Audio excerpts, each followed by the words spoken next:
Are men and women more similar or more different? Well, it depends on how you define the terms first. But they're more similar. Well, why? Well, they're the same species. So we could start with that. But the question is, what are the differences and how do they manifest themselves, and are those manifestations important? So here's an example. If you took a random woman out of the population and a random man, and you had to bet on who was more temperamentally aggressive. If you bet on the man, you'd be right 60% of the time. But you'd be wrong 40% of the time. And that's not a walloping difference, right? 60-40. It's not 90-10. So there's a lot of overlap between men and women in terms of their levels of aggression. And you think, well, they're more the same. Yeah, except. So then let's say, no, let's play a slightly different game. Let's pick the 1 in 100 most aggressive person from the random population. Well, they're all men. And that's why all the people in prison are men. So even though on average, men and women, well, yeah, right. It's 90 to 95%, right? So, and often if the women are in prison, it's because they got tangled up with a really bad guy, So one of the problems is that differences at the extreme are where the differences really start to manifest themselves. And so you can have a small difference at the level of the average, but out at the extremes, it starts to make a massive difference. So let's say to be a Google engineer, which is hard, right? Because you not only have to be an engineer, but you have to be a very good engineer. Say, well, you have to be interested in things rather than people. That's a huge difference in interest. Like men are more interested in things, generally speaking, and women are more interested in people, generally speaking. Now, there's still a lot of overlap between them, but that's one of the biggest differences between men and women. It's been demonstrated cross-culturally. It's also a very big difference in the Scandinavian countries. Well, on average, the difference isn't that great, even though it's a relatively large difference. But at the extremes, it's the same thing.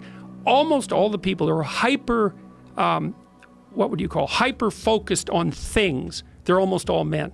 And all the people who are hyper-focused on people are almost all women. And so how does that play out in the world? Well, in the Scandinavian countries, it plays out this way. About 85% of nurses in Scandinavia are female, and about 85 to 90% of engineers are male. It doesn't mean women can't be engineers. It doesn't mean men can't be nurses. It also doesn't have anything to do with intelligence, but it does have to do with interest, and the differences in interest are big. Now, at the extremes in particular. So when you read a review like that, the one that was pointed out, the first question is, well, what do you mean by big and little? There's more overlap. There's more overlap between men and women than there is difference on virtually every parameter. Okay, fine. Are the remaining differences significant in how they play out in the world? And the answer to that is overwhelmingly significant, because you select for extremes. So here's another example. Ashkenazi Jews have an average IQ of 115. So in the typical population overall has an average IQ of 100. 15 points is about the difference between the typical college student and the typical high school student. Okay, so it's not a massive difference, but if you go to the extremes, say, well, let's go look at people who only have an IQ of 145, which is kind of where you hit the beginnings of genius level. It's like the Jews are overwhelmingly overrepresented. So relatively small differences in the average can produce walloping differences at the extremes. And people don't understand that. It's not surprising, because it actually requires a fairly sophisticated grasp of statistics.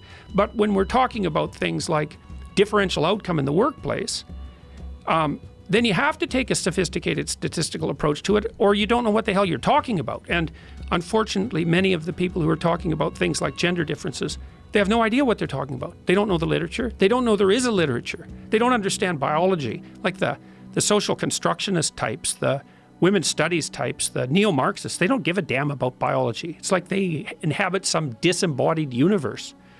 So the review was poorly written at best, and showed a very poor grasp of the relationship between group differences and economic and practical outcomes.